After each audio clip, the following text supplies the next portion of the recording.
It's a beverage with thousands of years of history. But here in Australia, kombucha is a relative newcomer. Billed as a health drink, it's increasingly being consumed as an alternative to soft drinks. There are concerns, though, about the standards of kombucha products, their alcohol content and their probiotic claims, as Sean Murphy reports.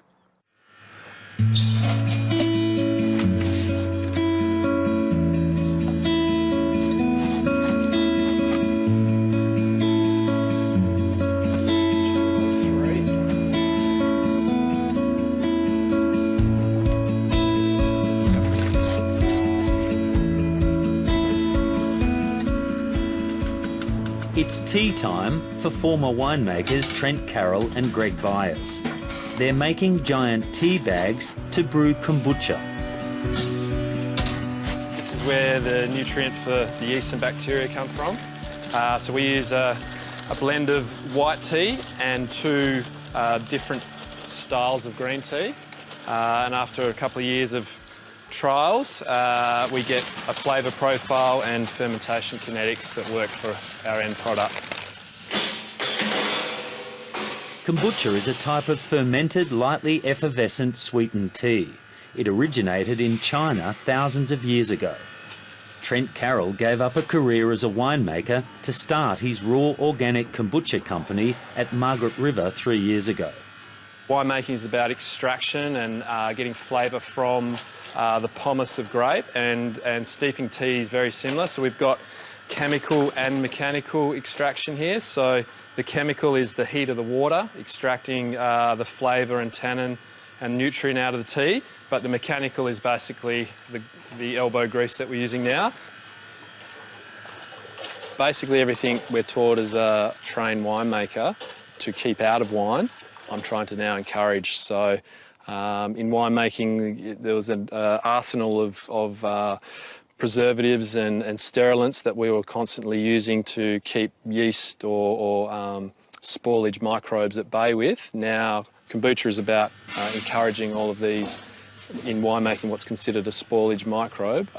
They're all the probiotics that are really important to the fermentation kombucha, but also the health benefit as well. Carroll had a mixed start in his battle with Lloyd, taking this clever mark, but this wasn't as memorable, and Lloyd had 3 goals before quarter-time, the Bombers right on top. Trent Carroll played AFL football for 9 years with the West Coast Eagles and the Fremantle Dockers. He played 78 games and gave as good as he got. Trent Carroll faces another tribunal appearance, this time for striking Murphy. But his physical style of play took its toll.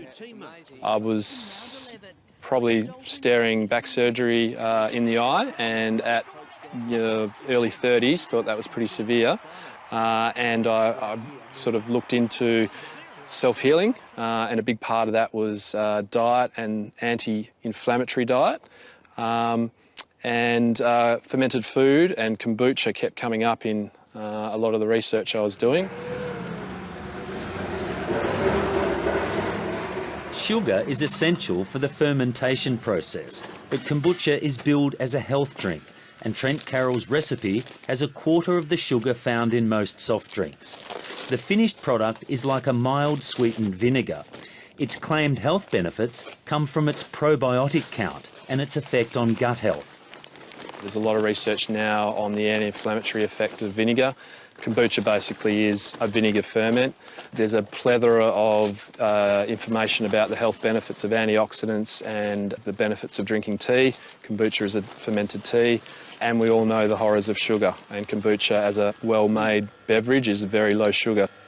The whole centre of sayings about, trust your gut or a gut instinct, science is now proving that this actually controls your brain on a cellular level. So I think it's really interesting, and a lot of these old ancient foods are thousands of years proven to be good for us.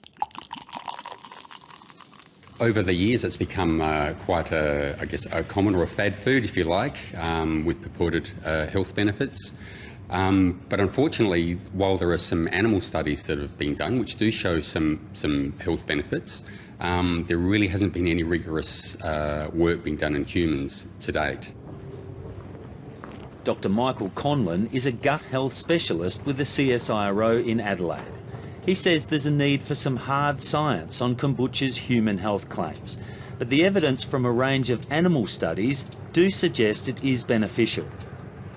So the animal studies, and there are quite a few of them, suggest a whole range of different effects. So people have looked at things like the effects on the immune system, the ability to reduce cholesterol, the ability to, say, change micronutrient levels, and the ability to, reduce oxidant levels using antioxidants that might be present in the kombucha.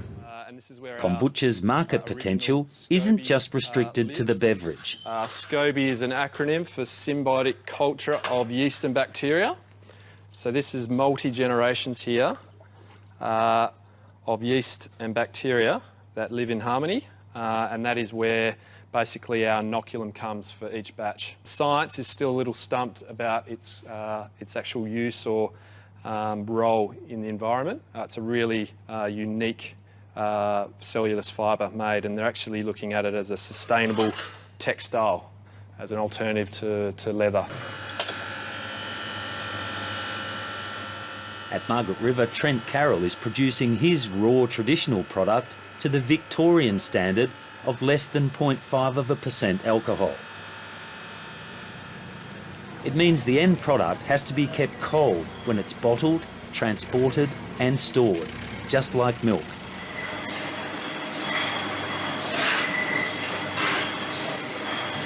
Which one are we doing first? What's your favourite? The berry, I'd say. Oh, okay. With his wife Amanda, they're selling about 3,000 cases a month and have just started building markets on the East Coast. It's a very competitive market, a lot of competition.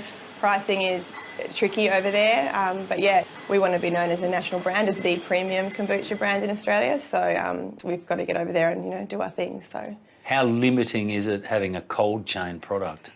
Tricky, really tricky. Finding the right distributor to help us grow the product. We don't have feet on the ground over there, so we need a company that will work with us and that has cold trucks and cold storage. It's, every 1 in 10 or 20 distributors has a cold fridge, so it's really tricky.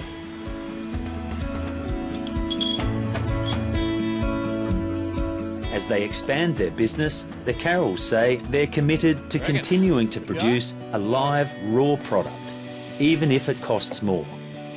We're trying to have, exactly what we would brew on the kitchen bench at home in the market, and we don't think that for the reasons of shelf stability or ease of distribution that we should be compromising what I feel authentic kombucha should be. So we're hanging in there with the way we're producing, and I guess it's up to the end consumer to research and look into what they're purchasing. At the end of the day, any kombucha is a better swap out for a sugary soft drink.